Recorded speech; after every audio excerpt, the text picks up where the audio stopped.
Azizlar yaxshimisizlar? Ana Sardor men bilan Dimladan urushgan ketdi. Duxuga qo'yib qoldim lekin. Ko'rasizlarmi? Mana.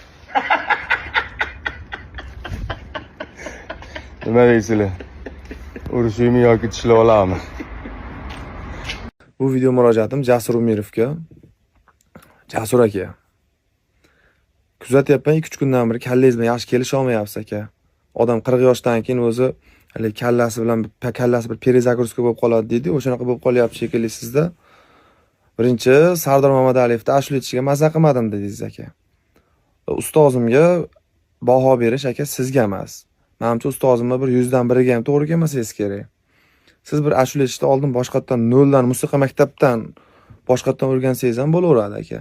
Keyin urush masalasiga keladigan bo'lsak, ustozimni tinch qo'ying. Endi u bir donishmand odam endi u.